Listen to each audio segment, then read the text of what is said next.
So it's Saturday. Oh, it's around noon. It is a very overcast sky, a little bit of blue clouds here and there, but not a whole lot. So we're going to swap out the BougeRV for this Smart Solar MPPT 150/35. So the BougeRV was a 150/40, it was a 150/35, so about 5 amps difference. Not a huge change. Packaged very nicely. Comes in a nice little bag. A little bitty instruction booklet bit with some spec bits on the back. And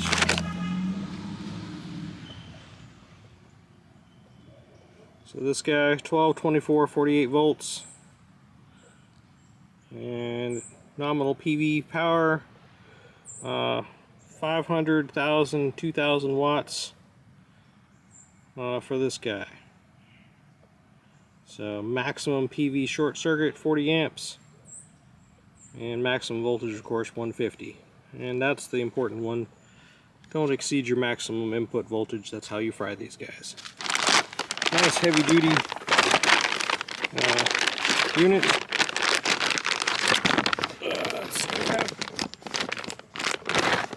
There, got it out of the bag. So there's the VE direct connector. I think that's the little ID number for the VE direct. There's your connections for your battery and PV. Bulk absorption float, and nice big flathead terminals for screwing those connectors down. So let me go pull the BougeRV one out. We'll put them side by side and take a quick little look. Alright, so BougeRV is out. Here the two guys are side by side. See, the BougeRV is a little bit bigger, not a lot, a little bit. Weight wise, they feel roughly about the same. That Victron is really dense for its size.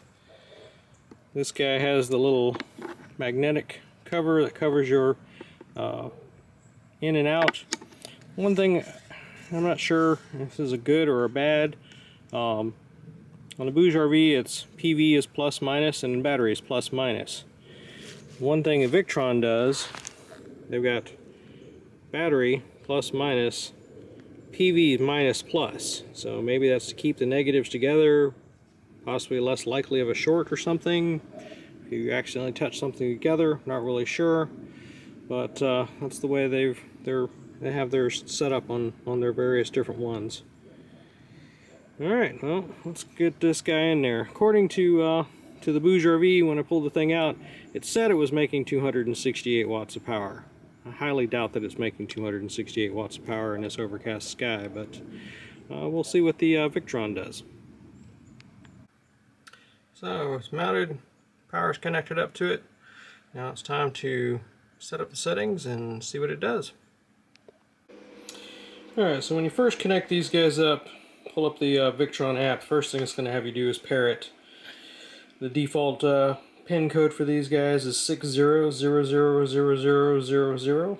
Once you get that paired, the next thing you'll see is it likely needs an update. In this case it had a Bluetooth update. So I did that update. That one was completed. Took it from 2.36 to 2.44. And then after that, then when you connect to the next time, there'll be a software update typically. In this case it went from version 1.59 to version 1.61, and that got it updated into the latest software. Alright, after that, let's go into the app. So you can see I've got, these are my Smart Solar 100/120s. Here's the 150/35. 65 watts of solar coming in right now, which is quite a bit more realistic, since it was mostly in shade when that other one, when the Bouge was saying was generating 295 watts, and it's still mostly in shade right now. So once you can also with these Victrons now, you can turn on a feature that will show you basic little stats inside the app without actually even connecting to the main unit. But then you can go inside and you get all your normal stats. And so here we are. This is the unit itself. I've already gone in and adjusted my stats on this guy. And you can see voltage wise we're at between 96 to 100 volts, which is actually quite a bit higher than what the BougeRV was getting and reporting. The BougeRV seemed to float somewhere around 60 to 70 volts is what it was saying, which may be why that unit is as inaccurate it is, because it's running the voltage at a rather strange range. Up in here, go into battery, and what I thought was maybe an ID setting for the VE Direct is actually a battery rotation setting. So we go over here to rotary switch. The rotary switch actually sets it to various different battery types. Default from the factory, it was set at essentially deep cycle or gel batteries. I've switched it to user defined. So on the rotary switch, this is what it was set to: gel, Victron deep discharge, Exide, AGM, Victron deep discharge, stationary, etc., etc. And if you look down here, absorption, voltage, float, and equalization was 57, 55, and 64. Now that's a lot higher than I want to run my battery bank at. So I have user defined in my normal settings that I run these guys at. 56 volts for the absorption, 55.5 for the float, 56 for equalization if there's an equalization voltage setting to set. Normally I have automatic equalization disabled. Manual equalization, you can do a process for that, but for lithium iron phosphate that's really not something you need to do. Max charge current, 35 charger enabled, and you can also enable expert mode, which allows you to turn on additional settings, so that gives you more settings that you can change for your absorption, equalization time, etc. Again, this applies more towards lead acid, so we're just going to run it in the standard mode. And then you have your load output. If this had a load output, it doesn't.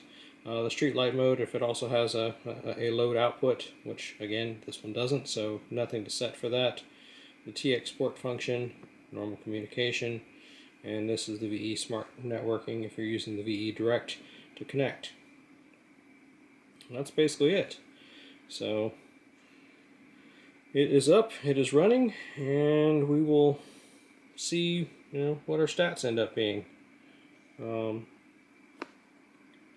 But the nice part is this one is actually accurate as to what it's generating and what it's creating.